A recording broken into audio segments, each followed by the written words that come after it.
Okay, this is the second half of the guided notes, and I apologize for this sounding and seeming so tedious, but it's just, I know how confusing this can be to my learners.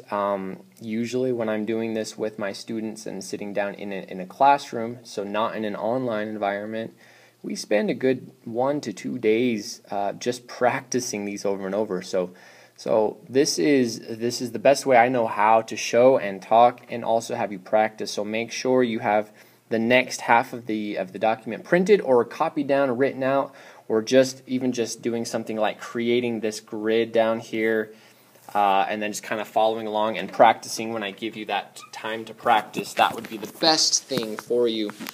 I'm sure some of you may choose to just sit there and watch this, but I'm asking you not to. I'm asking you to actually go through this and use this time to practice. So let's talk about the octal system. That is that secret cartoon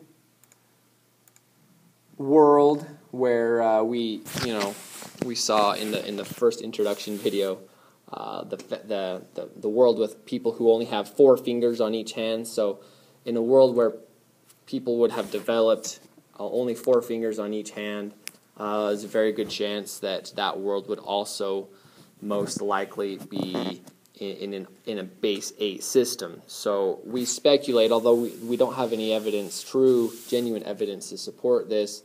Historically, a lot of people speak about how the reason we think we most of us have a base 10 system in the first place, or why we've evolved to this point, mathematically speaking, is because we have 10 digits on our fingers and toes, and so that's just kind of a common thing, and so we use that number most likely to count. We say most likely again because we don't know for sure how we've arrived here. People have been working with numbers since the beginning of time, at least the beginning of human beings for the most part, I should say. I don't know. I'm not the expert on the math history, so I shouldn't talk further about this. I'm sure I'll get somebody mad at me because I'll be saying something wrong. So I'm just going to stop and talk about the octal system. The octal system, that base 8 system. So here we go. In the octal system, you only have 8 digits, 0 through 7. Once you get to that group of 8 of something, it's going to be regrouped and put back into one group of 8. Okay, so just like before, if you didn't watch the binary system, I would advise you to go back and watch that because they go into a lot more detail as to how these work. In these ones, we're just going to be doing a practice video. In each one, you're going to have groupings of 8s, 8 of something. So in this group of 1, these are the ones columns. This is going to be 8 to the power of 0, and that's how we get 1. This is going to be 8 to the power of 1, which comes out to be 8. This is going to be 8 to the power of 2, which comes out to be 64. And this is going to be 8 to the power of 3, which comes out to be 512. And then this is going to be 8 to the power of 4, which comes out to be 4096. So any groups of 4096 would go in this column. And then finally, 8 to the power of 5. We don't stop here, but I've stopped here because I've ran out of room. But that's exactly how that works. And our base 10 system works the exact same way. Only instead of doing groups of 8s, we do groups of 10s. It just sounds and feels more natural to us simply because that's just what we've used all our lives. If we would have used a base 8 system all our lives, this would have sounded more intuitive and made sense. I can say a lot about the base 10 system because I know it and I use it all the time. But just because it is the system we use may or may not imply that it is the best system. So be careful with that. So zeros in the base 8 system are still just base 10 system are still just zeros in the base 8 system. Ones in the decimal system are a 1 in the octal system. 2s are 2s, 3s are 3s, 4s are 4s, 5s are 5s, 6s are 6s, 7s are 7s. But here's where things start changing for us. 8s are actually one group of 8 and 0 groups of 1, so this is where that becomes 0, 1. We've regrouped and now we start over. Nines would then just be a group of 8 and a group of 1, which becomes 11. Tens would be a group of 8 and 2 groups of 1s. 11 would be a group of 8 and 3 groups of 1s, and so on and so forth. And I'll bet you could see some patterns developing as we progress through here. Okay, so it's really nice. If you have any questions or still don't get it at this point, please send me a message through Schoology, and I would be happy to be able to sit down and respond to yours, maybe even create a specific video just for you. We could chat, or we can email back and forth. Let's look at a few examples now. So let's do a number. Let's pick a number. This is my old basketball number, 24. 24 in the base 10 system. It's great. I like that number. And so let's find out what it looks like in the octal system. Well, 24. First, I just kind of look at like how many groups there are. There are definitely not any groups of 64. That's too big, right? But there are groups of 8s. In fact, let's see how many groups of 8s are there. Well, 3. 8 goes into 24 exactly 3 times. Okay, so 24 in the base in the octal system is 3 groups of 8 and 0 groups of 1. So 24 is just 30 base 8. Not so bad, right? Let's do a few more. So we could say, let's get crazy here.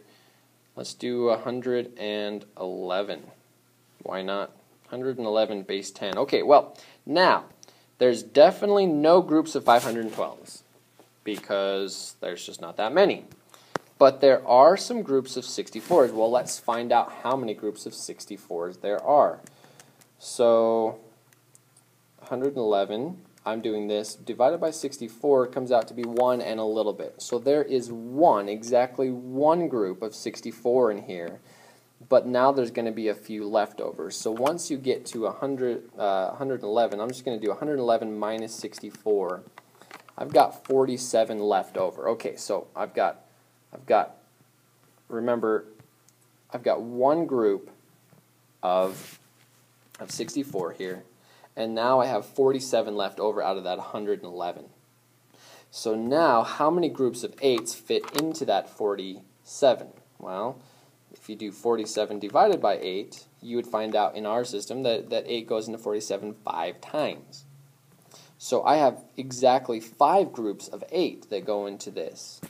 Now, of course, 5 times 8 is 40, which means that now, instead of having 47 left over, I've got 5 groups of 8, I've got 7 left over, and though that is my last group of 1s, so the number 111 in the decimal system is the same as 157 in the octal system.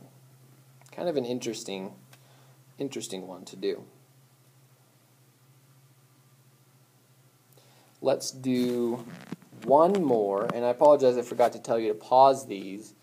So here's what I'm going to do on this one. I'm going to give you a 3-digit number, because why not?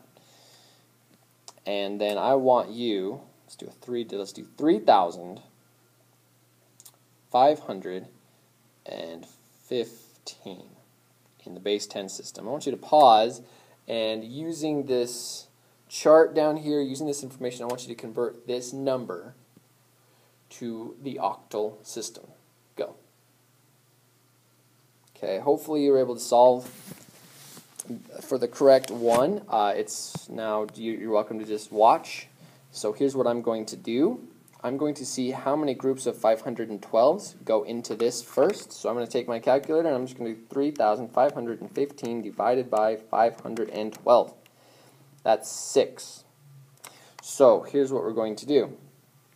I'm now going to say, for sure, there are 6 groups of 512, 6 whole groups. But after that, there's going to be a remainder. So I'm going to do 512 multiplied by 6, and that gives me 3,072. So this 6 groups of 512 represent this much of my number. That's the large majority of it, but there is still some left over. So now I'm going to subtract these two numbers, and I'm going to get a remainder of 443.